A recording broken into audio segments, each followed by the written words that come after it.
Seth. All right, we're going to call to order the City Council meeting of Thursday, November 21st. Please stand for a pledge of allegiance and prayer. I pledge allegiance to the flag of the United States of America and to the republic for which it stands, one nation, under God, indivisible, with liberty and justice for all. Please bow your head for a moment of silence and prayer.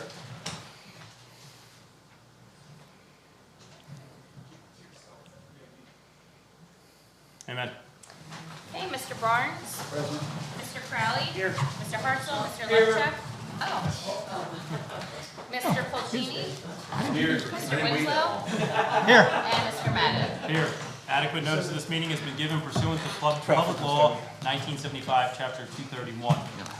We'll go right into reports from the Mayor and the Administration. No reports, so we'll open up to citizen comment. Due to the number of people signed up, we're going to be 3 minutes for citizen comment. Ed O'Donnell, you're up first.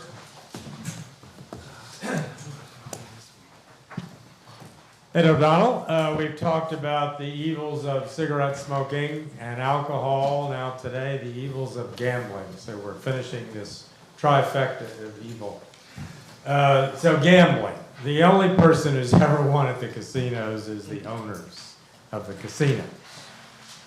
And it causes tremendous financial problems for those who gamble. Still a lot of cigarette smoke in the casinos, a lot of prostitution, so we need to do away with this.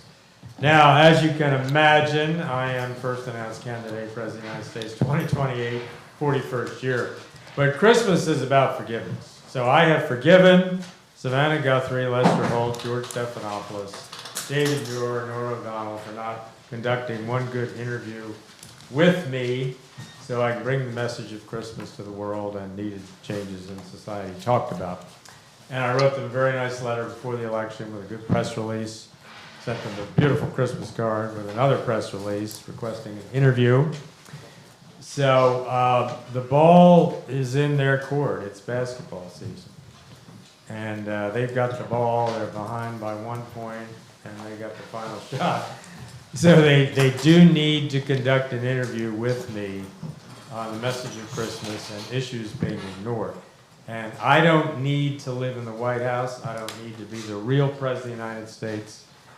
But they're forgiven 100%, but they need to conduct that interview. Thank you. Thank you. Next we have Bob.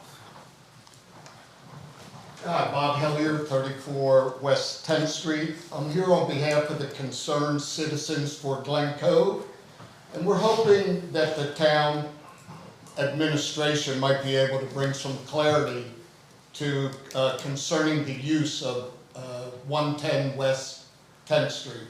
Last year, the applicant submitted a statement of compliance. It came to the town and all. In that statement, when it talks about the property history, it says the property has historically existed as a marina, as can be clearly seen from the 1970 aerial photographs. Also, there was a recent article in the Atlantic City Press, and the counsel for the applicant said, this is merely a renovation and reconstruction of docks that have been there since 1945. So the citizens of Glen Cove, once they saw that, they got very concerned and they started doing research. And I want to share you some photographs brought online from 1933 to 2002. I'll be very quick in this. First photograph was 1933. Basically difficult, but just a beach there. 1956, also just another beach area. A couple little teeny rowboats there. Back in 1970, the photograph, they said that's the Army Corps. Very blurry. We looked forever to find them. Still a beach area there. Not until 1987, the picture we got that's clear, that just shows a bulkhead, but not even any docks. A dock up here at this other property. Then 2002 is when the previous owner put in a small dock with 2 slips there. So at most, the concerned citizens of Glen Cove are saying this was never a marina. At best, they have 4 slips there. Also, when we responded to the DEP last year, we had Jim Chadwick, a local engineer, do some comments to the DEP. He said the 1970 aerial photograph was not a marina. He also checked with the tax assessor. There's been no history of the property ever being taxed as a marina. He also spoke to Eileen Gannon, who issues a mercantile license. There's no history of a mercantile license being given for this property. He also had a small minnow business there, and he's never seen a marina. The local people in the area that have had homes since 1920 have never seen a marina on this site. So the concerned citizens of Glen Cove are asking the administration, and you that have been here your whole lives, has 110 West 10th Street ever been a Thank you. commercial marina? Thank you. Thank you. Jonathan?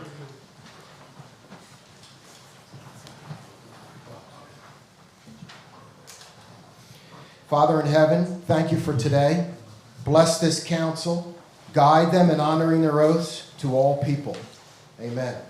Jonathan Dice, 12th Street.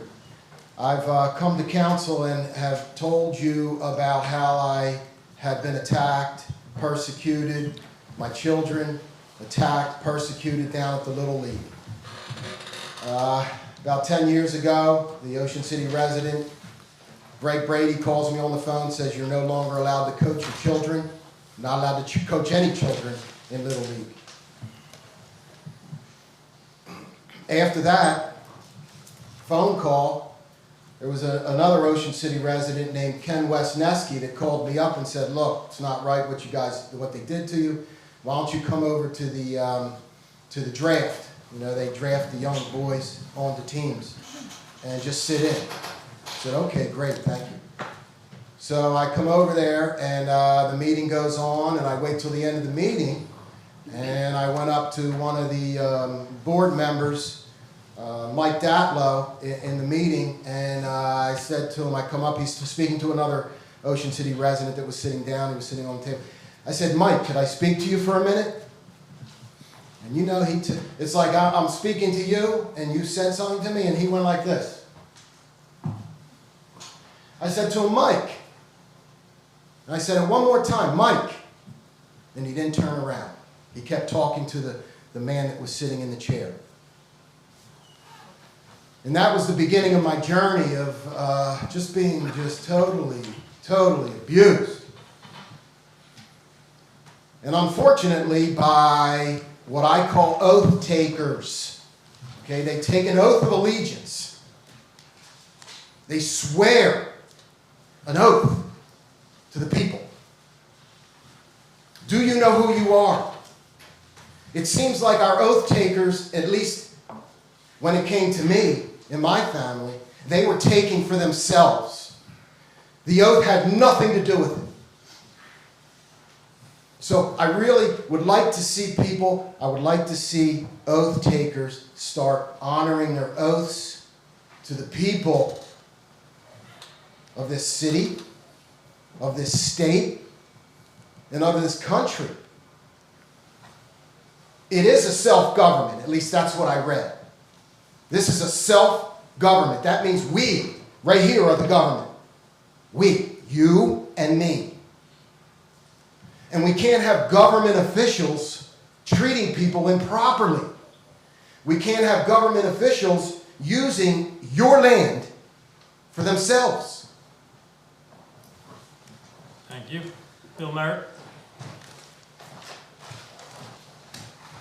So, morning, if you don't know me. Name and address for the... Oh, sure, it's 1240 Simpson Avenue, thank you. So, I want to start with just saying thank you to the council, well, at least members of council.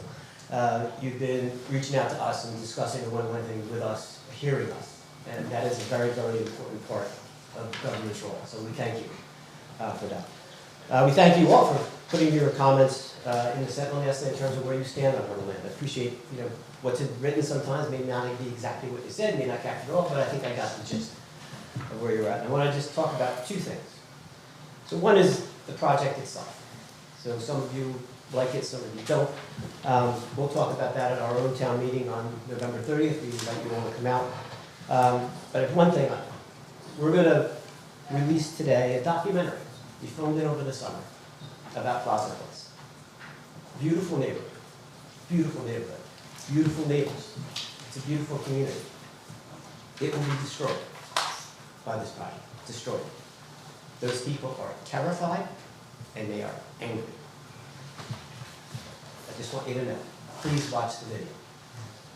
Second, you all had comments around the process that Mr. Reed wants to propose, which is this redevelopment process. I think some of you got it, not all yet, and we're going to work this issue. What I want to tell you though is, first of all, redevelopment is a nuclear weapon of land use. It strips away zoning, it strips away the master plan, it strips away all the protections.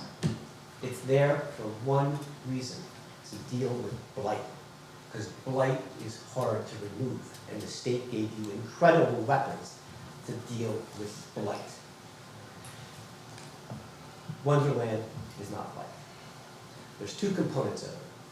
One, it has to be dilapidated. And second, it has to be shown to be dangerous. You just had kids there. It's not. It is not dangerous. It is not dilapidated. It is not blight. It's the wrong process. You need to move off of this really quickly. It's not to say Mr. Mead is not entitled to make a proposal. He is. He owns the property, absolute right to make a proposal. But he needs to follow the rules. And this is where you need to look to what Cape May did.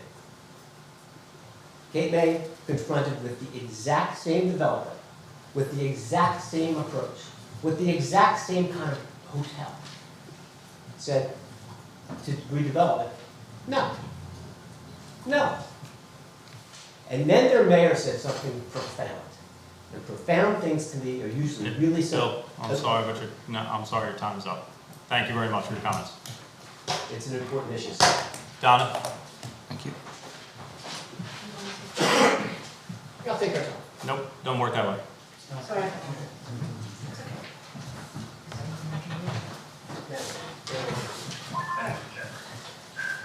Hi, good morning. Good morning. Thank you. Name and address for the record, please, Donna. Donna Saber, sorry, I'm ready to give you my phone number. 1324 Asbury, Unit A, commercial.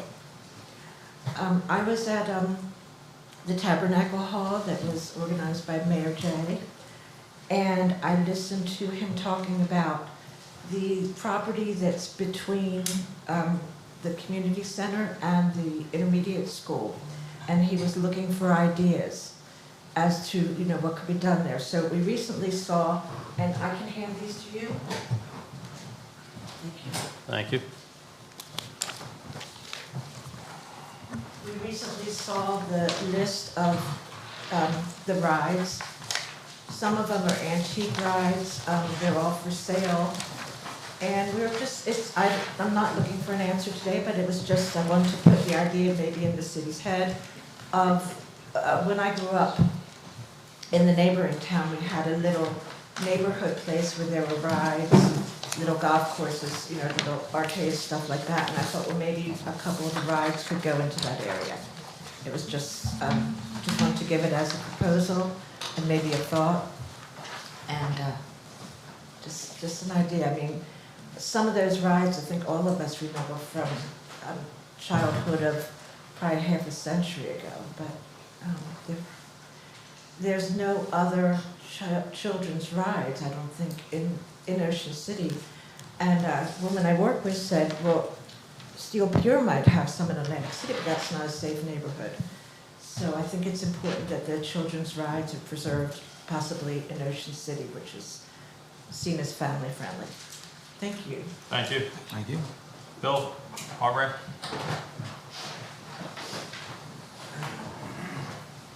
Bill Hartree, 728 Battersea Road. First of all, happy Thanksgiving to everybody. Thank I you. hope your holiday is great.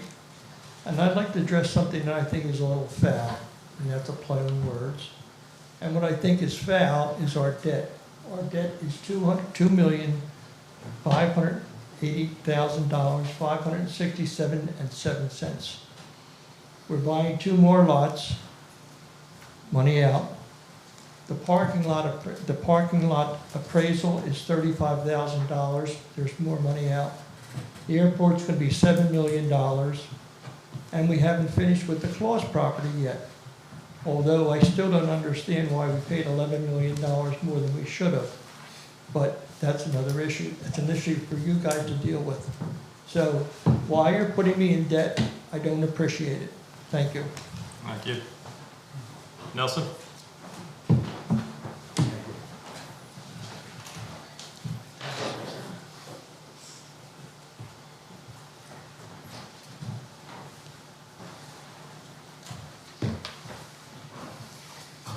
I'm Nelson, Tribe of Asher, 12th Street. I want to talk about signs, symbols. There's a book called The Art of War, and Russian generals are required to read it once a year to maintain their commission. I want to honor Melissa Rasner. I sent in a request for an oath of office for a gentleman who crushed my hands, what I claim was an act of war, as a police officer. And I wasn't expecting her to give me the truth. She did. I'm shocked and thankful. The chain of command in this city on the executive side is the mayor, George Stavastano, the business administrator, Melissa Rasner, city clerk. That's the chain of command, not Dorothy McCrossan, the city solicitor. I'm here today to, this time during my 3 minutes, I was asking what to do, the Lord, what to do today to kind of wake up who needs to be waking up. And if, hopefully this is not going to be a violation of protocol, but this is how the armed forces of America, the United States, are woken up. It's 21 seconds.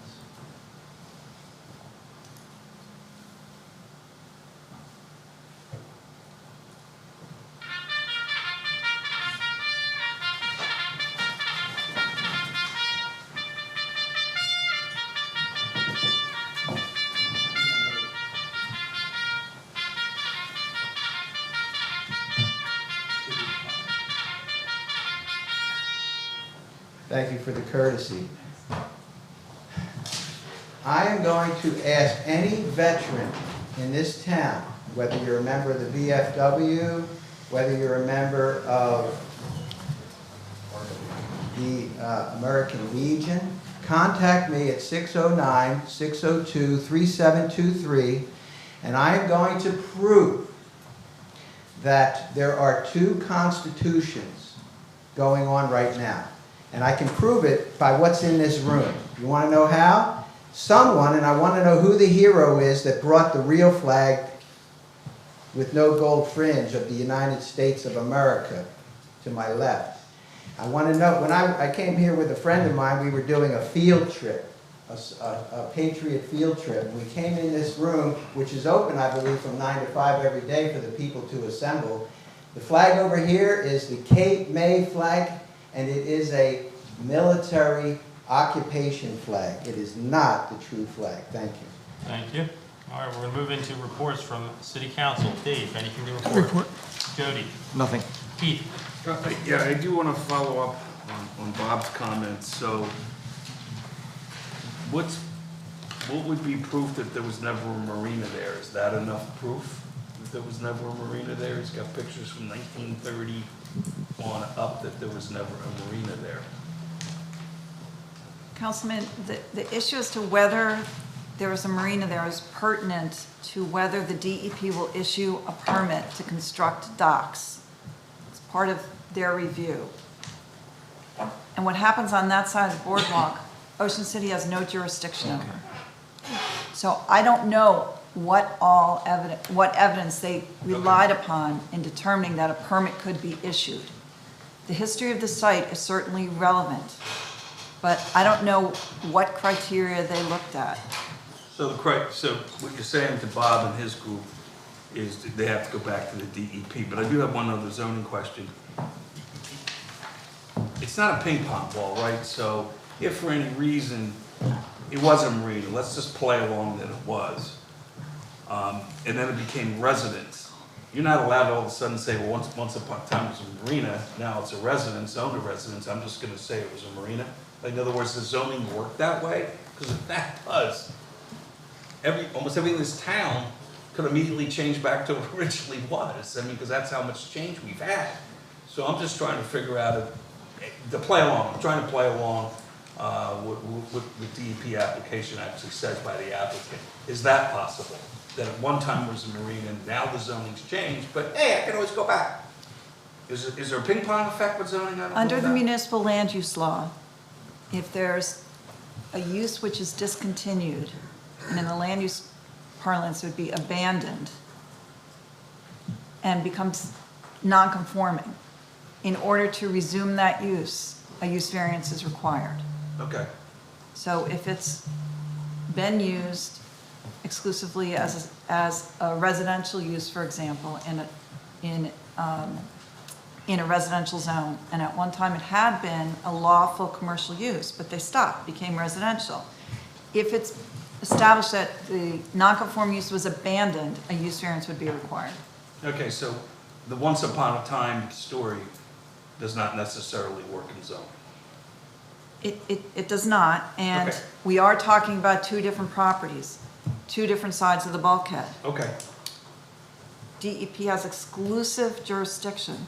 As sympathetic as you may be to these neighbors, and I know you are, you have no jurisdiction on the waterward side of the bulkhead. No, I'm just trying to figure out that I make sure I'm accurate in getting the information to Glen Cove as I can be to help them. Yes, Understood. I am sympathetic to it. But more importantly, as a public official, that's our job to make sure that when they ask a question up here, that we give an answer that helps them further their cause, because that's why we're elected. So I appreciate your answers, very helpful. Thank you. Sean, any reports? No reports. Tony? No reports. Terry? I'm good also. Just kind of a motion to adopt the regular city council meeting minutes of Thursday, November 7th, 2024. So move Winslow. Second, Hartzell. Mr. Barnes? Yes. Mr. Crowley? Yes. Mr. Hartzell? Yes. Mr. Levchuk? Abstain. Mr. Pulcini? Yes. Mr. Winslow? Yes. Mr. Madden? Yes, we have several ordinances today, so we'll go through them. First reading and introduction to ordinance 2416. Can I have a motion to introduce ordinance 2416 on first reading? So moved. Second. Mr. Barnes? Yes. Mr. Crowley? Yes. Mr. Hartzell? Yes. Mr. Levchuk? Yes. Mr. Pulcini? Yes. Mr. Winslow? Yes. Mr. Madden? Yes. Okay, ordinance number 2416, an ordinance amending and supplementing chapter 25 zoning and land development of the revised ordinances of the city of Ocean City privately owned salt storage. Council, this ordinance governs privately owned salt storage, as the title indicates. This is not municipally owned salt storage, and how the city deals with the salt that is present on the ground in times of ice and snow. This is in the event we have private citizens who are storing that type of salt. Probably doesn't happen a whole lot in Ocean City, but we're required to have this ordinance on the books as in order to get our Tier A MS4 permit, which is the stormwater permit that the city utilizes. So we're checking a box and a permit procedure by putting this in place. Great. Any questions from council? Dave? Jody? No question. Keith? No. Sean? No question. Tony? No. Terry? I have no questions. Can I have a motion to adopt ordinance 2416 on first reading and introduction? So move Winslow. Second, Hartzell. Mr. Barnes? Yes. Mr. Crowley? Yes. Mr. Hartzell? Yes. Mr. Levchuk? Yes. Mr. Pulcini? Yes. Mr. Winslow? Yes. Mr. Madden? Yes, second reading and public hearing will be held on Thursday, December 5th, 2024, and will be published according to law. Can I have a motion to introduce ordinance 2417 on first reading? So moved, Hartzell. Second. Mr. Barnes? Yes. Mr. Crowley? Yes. Mr. Hartzell? Yes. Mr. Levchuk?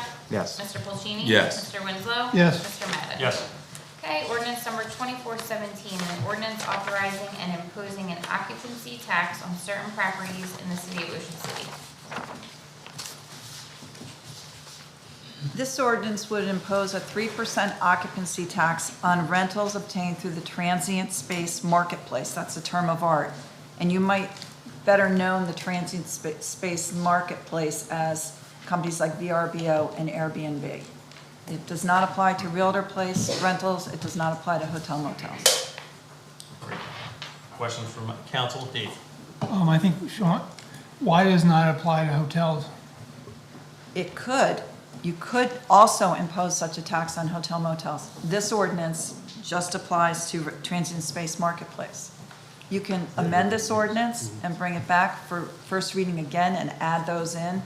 You could adopt this and bring a separate ordinance to apply it to hotel motels. It's up to council. Jody, questions? No, but I'll say that some of the hotels are on those marketplaces, their rooms, so. So it depends on how they place the order for the room. If it goes through the transit space marketplace, the 3% tax would apply. If it goes through the front desk, it will not. Correct. Keith? So, the person who owns a condo, if they rent it through a realtor, that this does not apply, correct? That's correct. And the person rents it themselves, this does not apply. That's correct. If they rent it through Airbnb, it would apply. That's correct. Okay. I guess I'm trying to figure out, and really only because Mr. Winslow brought it up, I had made the assumption that the hotels were paying the 3%. So, you know, in my mind, maybe we should have a discussion whether or not everybody should pay it. Now, I think that the condo rental that does it themselves to the realtor, I'd have to say no, because we do tax them. We do have a tax for them that I worked on in 2007. There's a licensing fee but no tax, and the state statute would not permit council to tax, to Well, do an occupancy tax We do something on about those. rooms, or something like that, because, A licensing fee. okay, well, and that's by the room, so. Correct. They're paying something, because I remember, if I remember correctly, it was Councilman Jock Thomas that brought this up. We were getting in about $200,000 or $300,000 in revenue for tourism. Mark Sorfer was worth $1 million, but we didn't pay him that much. And by putting that in, then we got the revenues up, I believe, about $700,000 to $800,000. So if I was looking at this, I'd say, okay, the condos have done their job. Okay, they've done their job. But to Mr. Winslow's point, if you're gonna do this to the Airbnbs, we should discuss whether we should do the hotel rooms. And to Mr. Lovechuck's point, if some of the hotels are already doing it, then it might as well just be all the hotels. If they're doing it to fill some of the rooms. Because I think we're picking winners and losers here. Now, somebody could convince me otherwise. This is just first blush. Yeah, sure.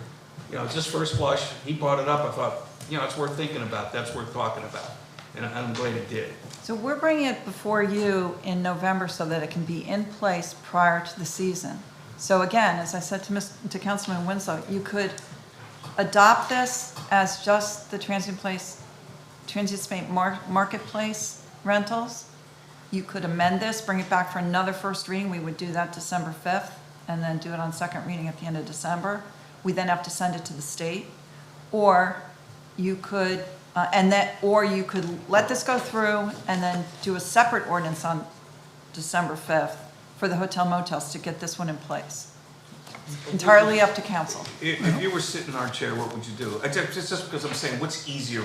You guys are the ones that have to do some of the paperwork. No, the paperwork's not an issue. I Okay. wonder if you would like to get one of them started through the process of getting approved Okay. by the state first and then bring the hotel motel one. It would follow, but hopefully also be in place in time for the season. Since Mr. Winslow brought it up, I want him to comment on that because I'm not going to pick his idea and then make a determination of where he was trying to go with it. Yeah, well, Sean and I had discussed it. It doesn't seem consistent. If you do an Airbnb in a hotel, you pay a fee. If you go to the front desk, you don't pay a fee, and it's the same room. So it seems like we're not being consistent. I don't know if Sean, if you want We to. looked into this, we asked, and apparently the hotels already pay like 17-18% or something like that. And I don't know that factual, so that's why when we talked about this with the council president, vice president is that's why they went with the Airbnb. So we can get all those facts, but my understanding is that hotel rooms already get a nice whack on them, so. I just want, either way, I just want to be, we just need to be consistent. We'll get the information, whatever you guys want to do. So, I guess what we're saying is we would pass this now and you can come back. come back and revisit So we're not doing something stupid either way, Correct. you know? Okay. 'Cause I'm up in here, but let's get moving. But thanks for Yeah, bringing let's it get, up. no, Sean. Sean, questions? Yes, I'm glad everybody already spoke about this because I have a lot of questions about this. And Dottie and I did speak earlier in the week about it. So there is a state statute that allows us to charge the hotels, motels, and transient space marketplace. There was a little unclarity with regards to is a hotel transient market space. And from the resources that I pulled down, some people call it the same thing other groups don't. No, I'm- it's I'm very looking- clear. It depends on how the room is booked. If you go through Airbnb, this ordinance will apply, regardless of what you're renting. The ordinance that you're proposing. The ordinance before council right now. But the state statute allows us to tax hotels, motels, and transient. And has for many years. This transient space marketplace tax is relatively recent. So I have a big question, like Dave alluded to, and the gentleman next to me, that why, if our goal is to raise revenue for the city, which is a great goal, why are we not maximizing that possibility? And the reason I question that is I believe that Airbnb and those type of platforms are falling by the wayside because their fees are very high on the back end. They're 14 to 16% on top of the tenant's rent. So, in full disclosure, a few years ago, I used to use them, but it was crazy when I saw the fees on the other side. We no longer are competitive. I know hotels pay a high tax as well, but if you travel popular destinations, whether it's an urban setting or a resort town, there are occupancy taxes. And so what the tenant pays up front when they first see the rate, the final rate's a lot different. So this is a common thing in a rental space. But I think in order to be fair and equitable, we really have to look at doing it across the board. And not only to be fair and equitable, but if we're going to maximize the revenue that we're trying to generate, then let's start with the right, I think the most efficient ordinance. I don't see any benefit in breaking it up. If we're going to charge a fee and start collecting it, let's do it now. So that's the biggest part of my concern. And then just for clarification, if we're charging 3% to the tenants, are we getting that entire 3%? I know a couple of weeks ago, when we briefly talked about this, there was some question about, does the state keep part of it? If we're charging the tenant a 3% worth of pain, I'd like to see the city of Ocean City get that 3%. So that confusion may have arisen when I explained the procedure. The ordinance goes to the state. The marketplace is advised that they must impose the tax. They remit it to the state collects it, and then the state turns it back to the municipality. So the entire 3% comes to Ocean City. Even though it passes through the state's hands, the city gets the full tax. Again, this was all started because they pay nothing, everybody else pays it. So that, it's really common, third grade level, that's why it was brought up to us, and I think Bobby Bohr brought up, a couple of years ago, was that, and then the other kid, motel people were saying the same thing, and everybody else, we're all paying, except these guys can come in, they take our stock and they pay nothing. So that was the idea of this. But look, whatever you guys want to do, we'll get you all more information, but that's what Frank was saying, get this, because Frank does it down West Cape now. I think Frank's not here. No. So that just to get it going, and then again, you can always add to it wherever you want to do. You mentioned West Cape May. I actually pulled down their ordinance that they adopted back in 2019, and they specifically do say hotel, motel, and transient accommodation. And you're free to do that. The mayor was looking for revenue sources and brought this one forward for your consideration, but it's a council decision. So we can change that to a later date. You can do it however you want, either now or by separate ordinance. You can add it to this ordinance and delay it till to the 5th. You can do this now and bring a separate one on the 5th. It's not a huge difference. The goal of doing this now was to be able to start this January 1. So I think if we move this forward, it allows us to do that. We can come back next meeting and introduce another ordinance. And I think it's in our best interest to talk to the hotels to make sure that we're all on the same page. You mentioned, Mr. Mayor, that the hotels complained about paying this fee. We're not seeing a 3% feedback from the hotels right now, right? The state's getting. So who are they paying? When these first came into being, They didn't collect taxes. One of these, you mean? Wait, the Airbnbs and VRBOs and those type, and I don't mean to pick on those two, but those are the two that Right. are the most common. They didn't have the fees that they now impose. And there was a perception among the hotel motel owners in town that there was not a level playing field. That Ocean City should somehow tax them, put license fees on them. At that time, it was not an easy thing to figure out who was doing Airbnbs and impose a license fee. Now it's very centralized, and the state has empowered the city city council to impose this kind of a tax. And I don't want to see anybody pay more taxes than their competitor, but I want to make sure we're all paying the same. And if hotels are paying 17%, where's that money going? Because there is no occupancy fee right now, right? Correct, it's sales tax, it leaves Ocean City. It's various fees, but it leaves Ocean City. And I believe the transient space does the same. It collects a sales tax. And believe it or not, they do collect an occupancy tax. I have no idea where that goes, obviously, because we would know that if it came back here. Correct. But they're calling it an occupancy tax. So there's a lot of unclarity here that I think we have to work through. And I would rather see an ordinance set in place, one and done, where it addresses the issues. And we can talk to Lower You Township. can amend this at the table, too. If there's a consensus among council, you can amend this at the table, and it can go forward with both hotel motel and the transient space marketplace. If you feel that you have the information that you need, you can introduce it that way. You know, the concern of the administration is if you get it, if you're going to do it, let's get it in place in January. But if you amend it, you could amend this at the table to include hotel motel. And what's the process? Can I make that recommendation, or? You could ask the chair to entertain a motion. Well, if now the appropriate time, I would like to entertain that motion. Well, let's go around. Go around. We'll finish with questions. Tony, questions? They were answered. All right. Thank you. Terry? Yeah, I think this has been brought up a number of times. This version is kind of the cleanest way to kind of kickstart the process, to look to bring in additional revenue to the town. It's been done by many other towns. There's a process in place, and by doing it this way, we're really not incurring any administrative costs. We're not gonna have to hire anyone else at the city or the administration. It's gonna be dealt with at the state level. They're gonna cut us a check every 90 days, and it's super clean. We've certainly debated the whole hotel thing. I think there's a lot more there than you guys are just top of your mind. I would encourage you to really research that and to maybe bring that forward in a separate space, because there's a downside there as well that I don't think we're considering everything. So I would encourage you to move forward with this version to get it into place for January 1st. And then if you guys want to talk to people, bring a different ordinance forward. I do have one other question, I'm sorry.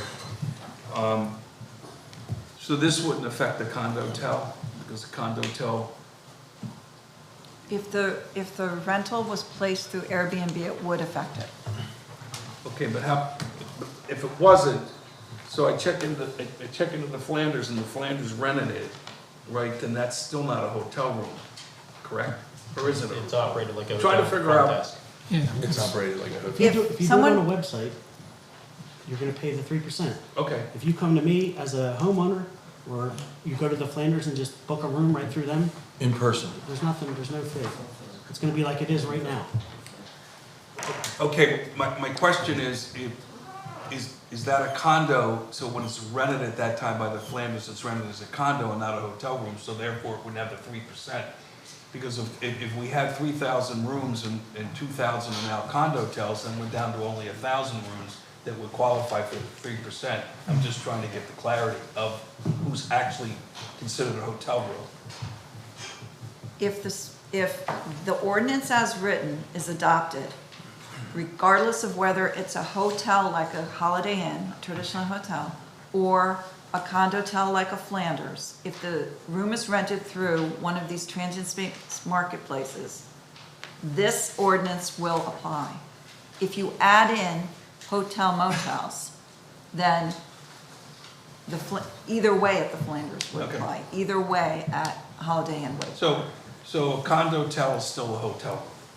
Yes, it's Unless operated, they, Because sometimes unless they people market try to through say it's VRBO. not. And if the condo hotel markets through Airbnb, then this will apply. That part I get. Yeah, okay. I'm trying to get a definition of a hotel room. I think Some folks say a basically, condo hotel's not a hotel room. That's not true. It is. Yes. you're paying the fee to make it convenience for people to just do it online or whatever. If you come in person, you don't pay that fee. So basically, It's right? not, well, it's not so much you come in person if you book through the Oh, you can book it through, okay, versus Airbnb. okay. Right, and the condo is just a form of ownership. It doesn't talk about how an operation, Association. how the building is operated. It's just a form of ownership. Is it one owner with many rooms or one building with many owners? That's not really relevant to how this will play out. And I agree with Terry. I think that we move this forward today, get this in place, that it's in place January 1. We do our due diligence with the hotels on doing anything with the hotels, and we bring that back in 2 weeks. So Sean, would you like to try and amend it, or? I would like to make a motion to amend it to include, just to clarify the language, to include hotels and motels. And just so everybody's clear, according to the statute, I believe, the tenant has to pay, the vendor's not allowed to pay the fee, so we're not looking to tax any hotel owners that are here. The tenants are gonna be paying the tax, and that's per the statute, but That's correct. I think, again, if we're trying to maximize revenue and we're trying to be fair and equitable across the board, that I do think we should just clarify the language, just And like Lower Township. if there's a second to that motion, there can be further discussion. So there's a motion. Is there a second to the Oh, motion? yeah, second. Okay, Mr. Barnes? Yes. Mr. Crowley? No. Mr. Hartzell? Yes. Mr. Lovechek? No at this time. Mr. Polchini? Yes. Mr. Winslow? Yes. And Mr. Madden? No. So, 1, 2, 3, 4, 5 guesses.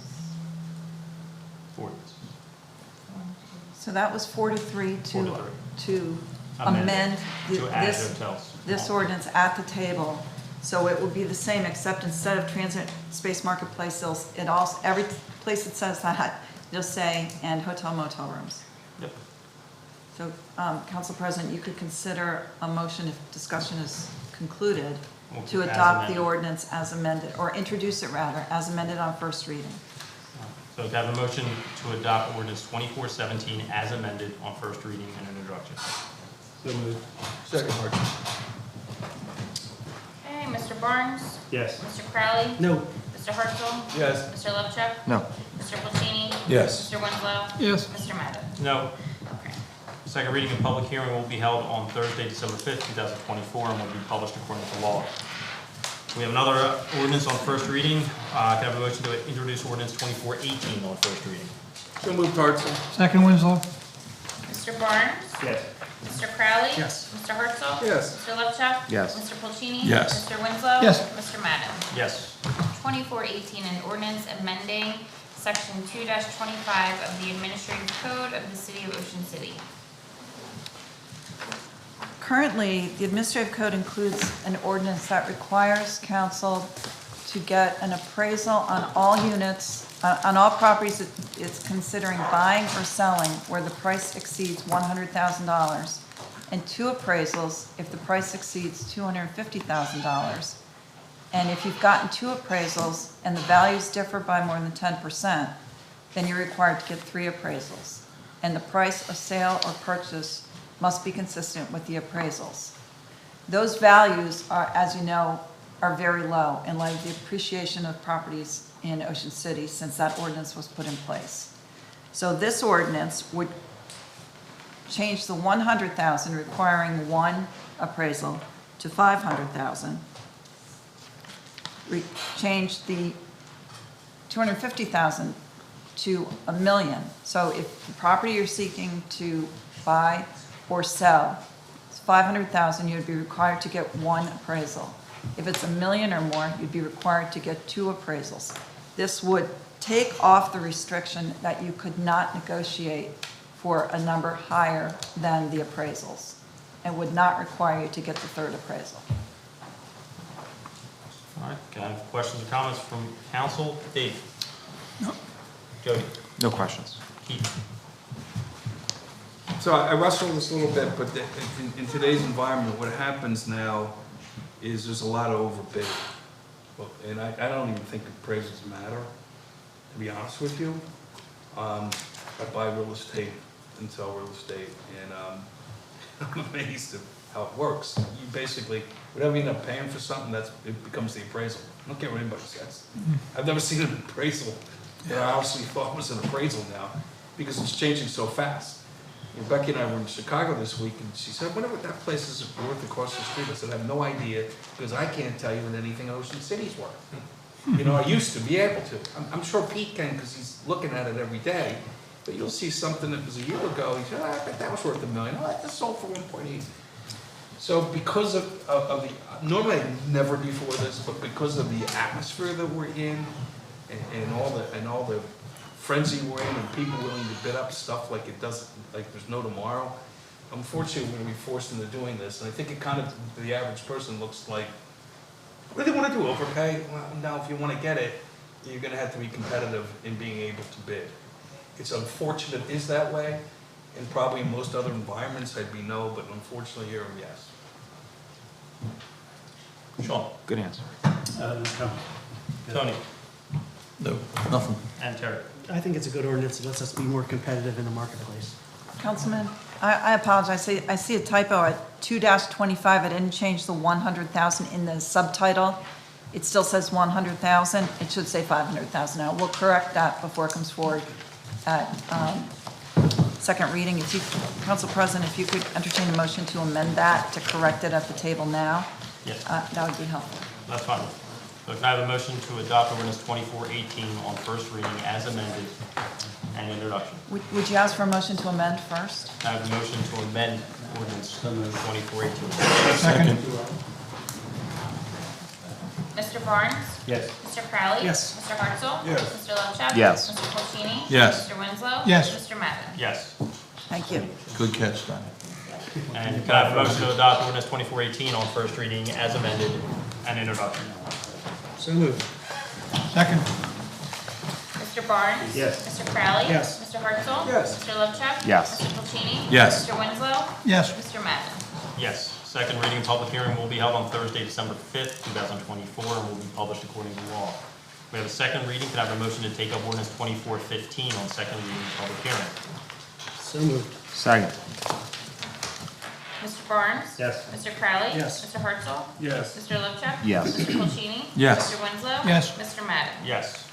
2415, a bond ordinance appropriating $750,000 and authorizing the issuance of $712,500 in bonds and notes of the City of Ocean City for the various improvements or purposes authorized to be undertaken by the City of Ocean City, New Jersey.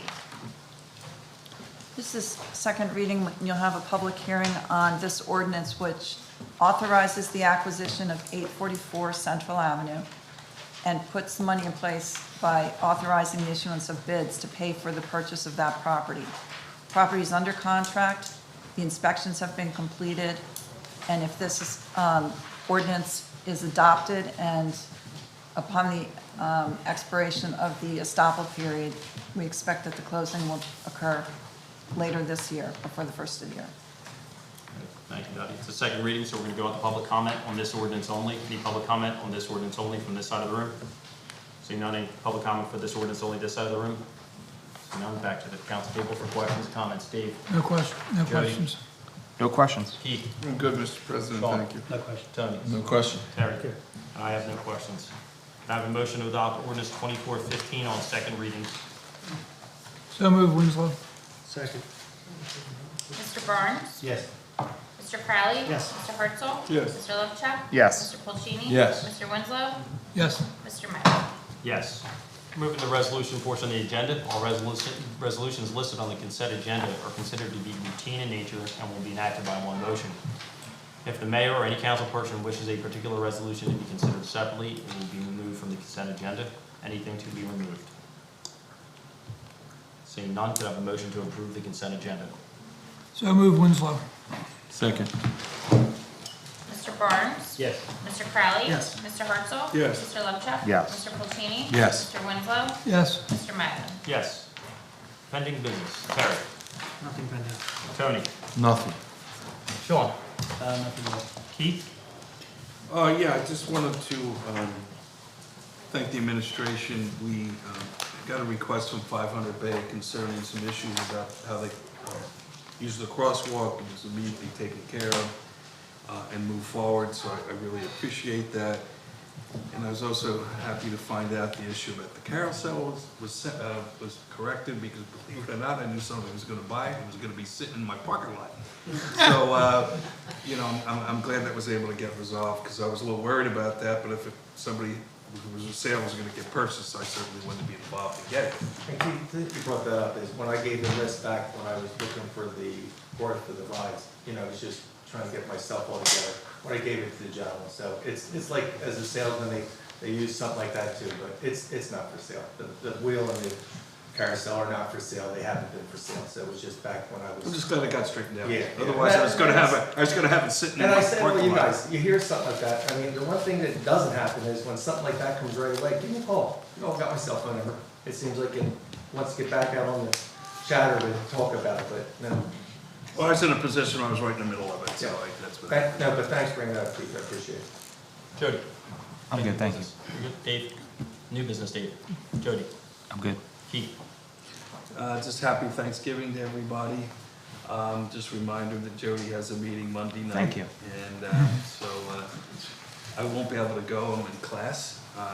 So, you know, he's very happy I won't be there. A little too excited. And also, Bill Murray's group has one on Saturday. So, you know, there's a lot going on with this, and I recommend that people attend both. Both of them are open to the public. So that we can get more on the issue. Sean, new business? No, I just want to say happy Thanksgiving to all as well, and also thank you everybody that does show up to these meetings. I really appreciate your passion, no matter where we stand on the issues. It's important that we all get out here and have our voices heard. Thank you for showing up. Tony. Ditto, happy Thanksgiving, and also, it's important. You guys want to be heard. I think it's important that the city of Ocean City is heard. So in this issue, try to get out there to these meetings, and we're going to hopefully have another big meeting as well for the city to talk about this project. So thank you. Terry. Yeah, I just want to let everyone know we're working on an ordinance. You know, one of the issues we constantly talk about is parking. So we've gone through many iterations of this ordinance that we'll be bringing forward. But really what we're going to look to do is from April 1st to October 1st, from Friday night to Monday morning, we're not going to have any trailers on the streets. We're also going to look at changing the size of dumpsters that are on the street. If you want to use the big 30-foot or 30 cube, that can go up on the property. But in the street, we're going to look to use the smaller dumpsters. And the whole idea of this is we're going to free up parking in our busiest time of the summer. So that's kind of the overview. Dottie, I don't know if you want to add anything else? No, we've been discussing this ordinance for months in senior staff, and that's the direction that the senior staff has come to at this point. Of course, this is entirely up to council, so I'll bring forth, these are the portions of the administrative code which will be affected. And it's not as easy as let's just put that in place. We have to make sure it's consistent throughout the administrative code. So we anticipate bringing forward an ordinance for your consideration, but it'll be up to council as to, you know, how you want to work it. But we'll start the process by bringing you the draft along the lines that Councilman Crowley has just outlined. I guess a question, a comment. So if I understood you correctly, it wouldn't apply during the week? The trailers? The trailers. Correct. Right.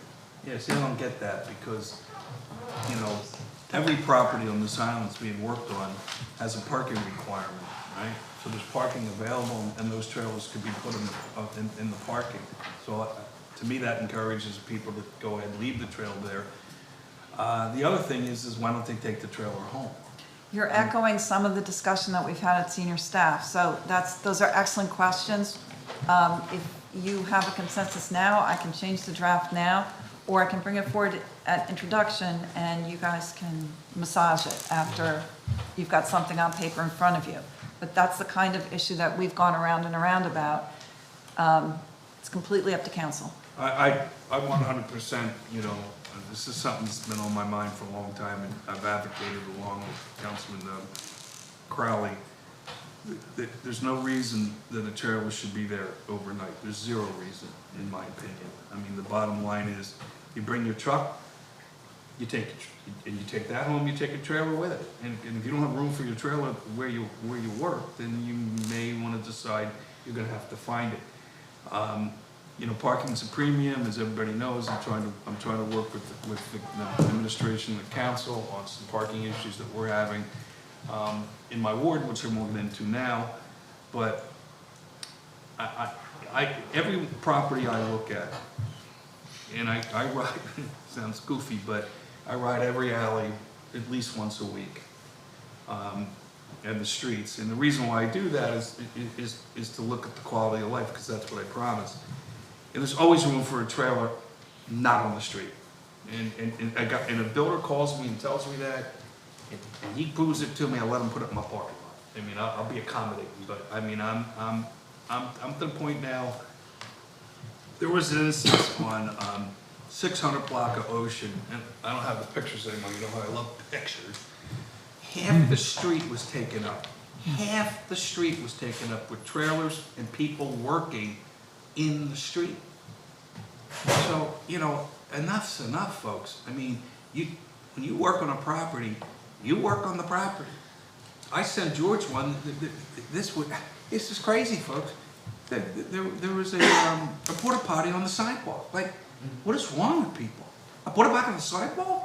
How about I find out who did that, and I go to their neighborhood and put it on their sidewalk? Like, you can tell I'm emotional about this because I'm sick and tired of riding up and down my streets, looking at stuff that makes zero sense because these people aren't following the rules.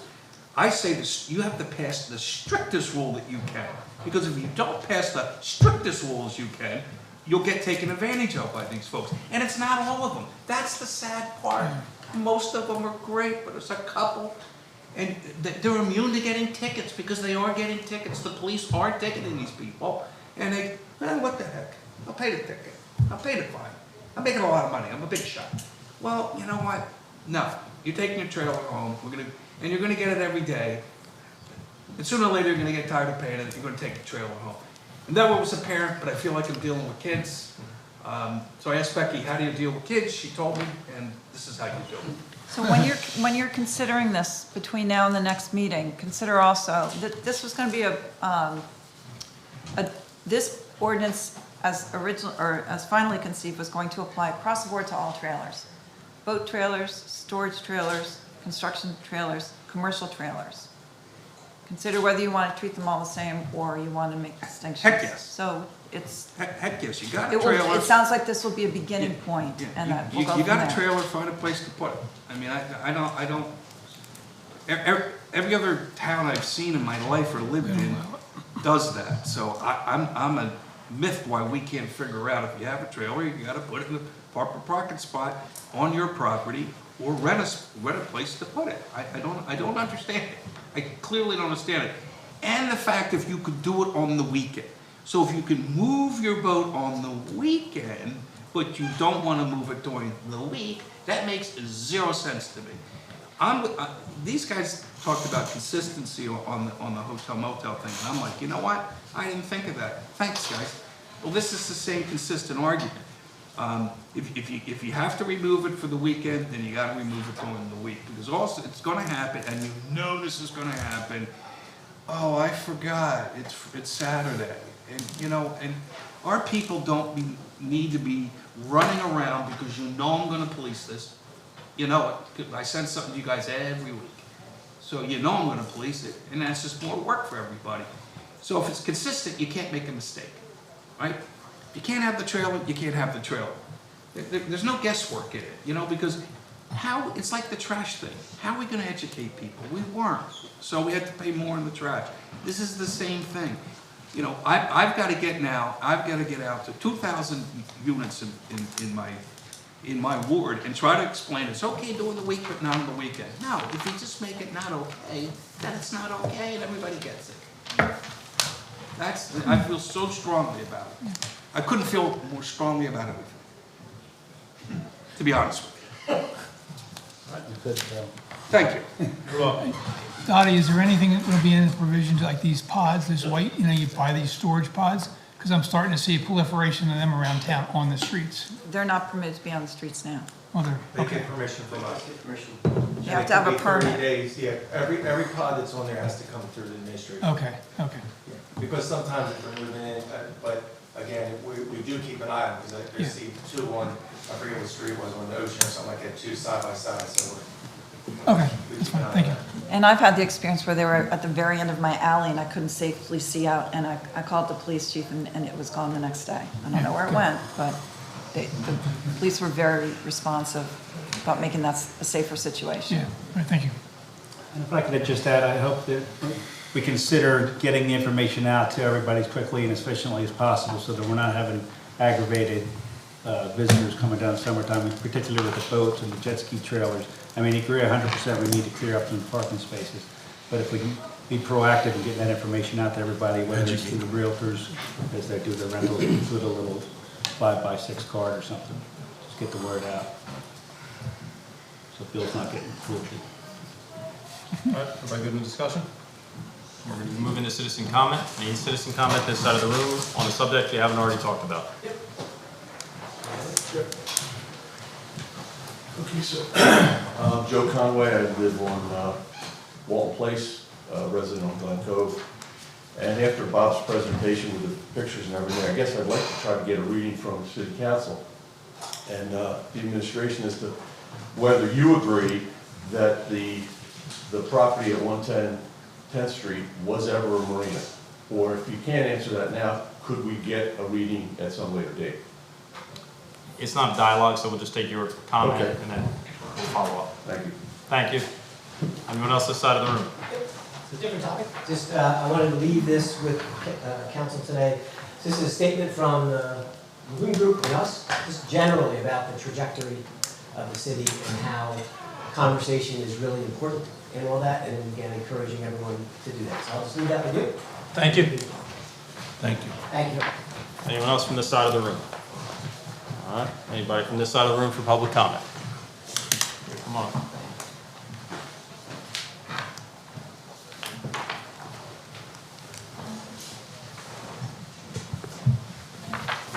Pinkerton, 46, Forest Street, Ocean City, New Jersey. I'm not on social media or anything like that, but I'm getting comments that the property at 6th Street and the boardwalk is a done deal. There's no way it can be a done deal unless the zoning board changes the zoning. And I'm hoping the council here will make sure that doesn't happen. There's no need for Ocean City to have a grandiose hotel. It's no place for it in Ocean City. And it was disturbing that unique neighborhood that's there, which is insane. Everything is insane. So I'm hoping that everybody will do the right thing and we can have a nice town. It should have just a little place for young children to be and have a great family resort for the children. Thank you. Thank you. Thank you. Thanks for coming in. Anyone else this side of the room? Seeing none? Let's go. Thank you. I'm Nelson, Tribe of Asher, 12th Street. The last council meeting, a police officer brought a piece of paper to me claiming it, oh no, first he said there was a warrant out for my arrest. I said, okay, fine, show me the warrant and then we'll go from there. He said it'll be being brought over.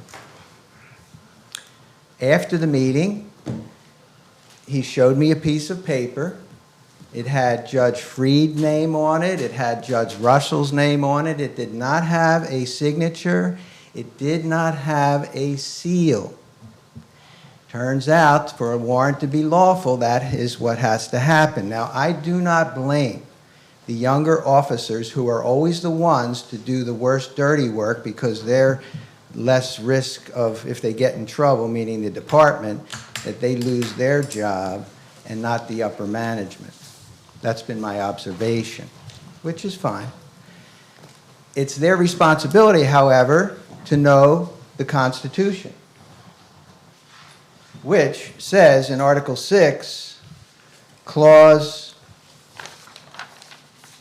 2, this Constitution and the laws of the United States, which shall be made in pursuance thereof. So pursuance to this Constitution. Then in Article 6, Clause 3,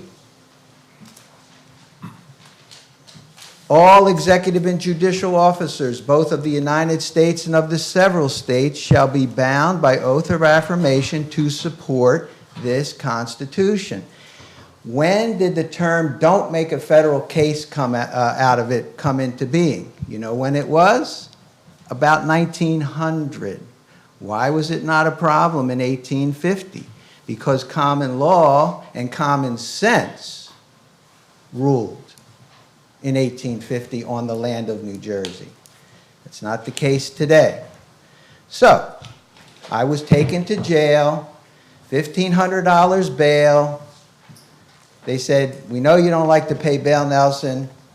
You're going to the county jail, correct?" I said, "Absolutely." They took me to county jail. When I got out 23 hours later, they wanted me to sign an agreement, a contract to show up at Judge Freed again. I said, "No," I've done to myself. I've done that once. I brought 8 different motions to dismiss for lack of ability to do what was under either the Constitution or the Northwest Ordinance, things that are in common law. Denied, denied, denied, denied, denied, denied, denied. It was like a song. So, next Tuesday, there's going to be another opportunity for this administration of the executive branch to follow an order from Judge Russell to arrest me again.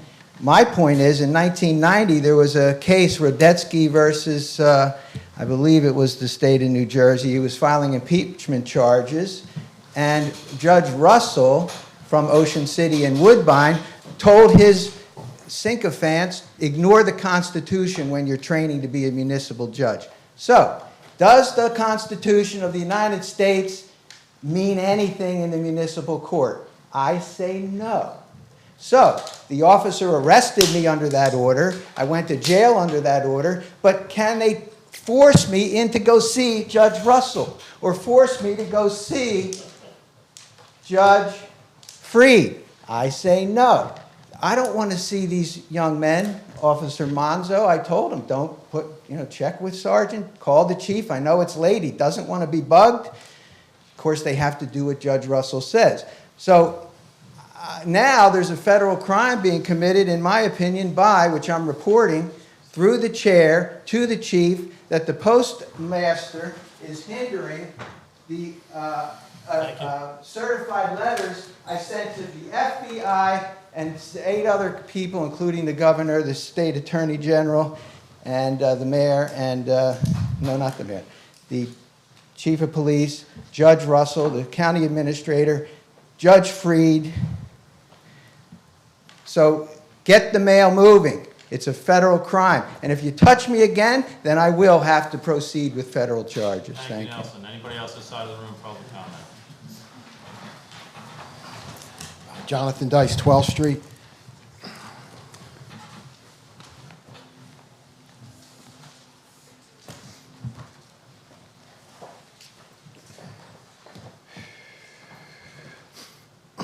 I have correspondence here by email from the Director of Community Services and the Department of Administration, those 2 people. They talk about just different things that were going on in the city and how there were negative things going on in our rec department. Talks about it on November 7th. Remind me to update you on my call from Mark Rymett regarding basketball coaches. And then here a couple days later, this guy Mark Rymett, who apparently just does whatever he wants here in the city hall, barged into this person's office, and the person described it as a drop-in attack by Mark Rymet yesterday is case in point of the problems that are going on. Now, this is a man who's an Ocean City resident. I said last time on the record that he's in this Sentinel Ledger Endless Summer. I brought a couple of them, and he's the owner here of Ocean City Financial Group. I'll leave that here in case you don't know who he is or what he looks like. I mentioned his wife last time I spoke about how she filed a false affidavit of truth. Huh. I had my own drop-in attack by Mark Rymet from the Ocean City Financial Group. And how did he get that name anyway? Ocean City is a better place than that, than attacking people. Ocean City Financial Group. It was on a Wednesday. It was January 31st. It was a chilly day, kind of cold. I was dropping my children off at the intermediate school. And there was nobody on the street except for one car. It was running a little late, but the aide was at the door still, so I knew my children could get in. And I pull down the street, and I see this guy get out of his car. So I stop. He obviously was getting out to talk to me. This guy, Mark Rymet, comes, and I have my affidavit of truth right here, signed, sealed, notarized. Affidavit of truth. He starts banging on my vehicle, banging on it. Come on, he's screaming. Come on.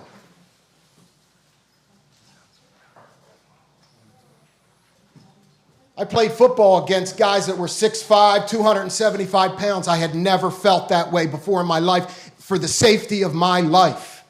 The look in this guy's eye. He did, according to my affidavit of truth, $638, like 25 cents. I don't see it right. I got an estimate from Mako. I still haven't fixed the vehicle. He did that damage with his bare hands. Okay, so what do? I go report it to the police. That's when the cover-up started. There was no video. I didn't know. I didn't know that the police were against me and that they were going to hide information on me. I had no idea. Detective Molyneux gives me the lowdown on what happened with the investigation. And I said, well, listen, I remember a black Sprinter van behind me. Can we look at the video? I'm not doing that. You do it yourself, he says. I have it in an email. That's what he said to me. You do it yourself. What? Guy just attacked me, man.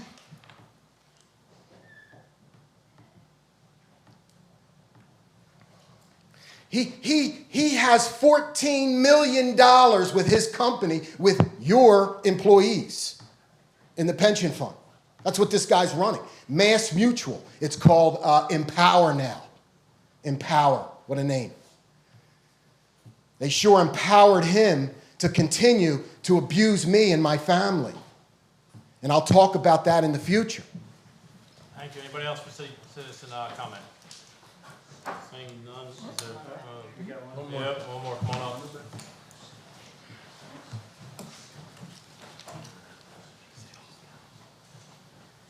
Jim Nestor, 500 Bay. This is my first meeting, and I hope this is the last one. I'm going to speak for a positive note.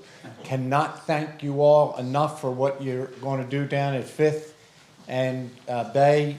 Keith, can't thank you enough. We're going to have a bus put in our condominium bay room of you. That will scare folks away. This happened, I'm serious, not between the police department and council and what you're actually going to do to add. And it wasn't just for the 500 Bay condominium. There's 110 of us there, but there's 4 sports fields there. The use of 5th Street for 2 schools. And I think that what you're doing in I think a more than a minimal way, we knew we couldn't get a light, but you made a safe neighborhood with what you're doing with that. So thank you, thank you, thank you. Thank you. Go birds. All right. Jay, you got something? Mike's got something. With the light and all that kind of stuff, I just wanted, are they gonna put it in? Are we asking to put it in? Or can we put it, I just wanna make sure. So that's a county road, and what we're doing is Yeah. requesting the county to put it in, but we're pursuing it. Yeah. Correct. It's the first step in getting to where you want to be. Correct, correct. Yeah, we're asking for it. Yeah. And then Mike, just, Yeah, and then I wasn't mentioned, but the city's Thanksgiving service will be New Year's Tuesday at Second Street Church. Ecumenical sponsorship for the entire city. so you know how they usually do it at nighttime? And they change it from usually 7 o'clock, I think it's Tabernacle and No, noon at Section, usually wasn't, yes, serving is new time and location. Treats afterwards. Anything else? I think I'm good. Okay. Thank you. We all good? Got a motion to adjourn? Second.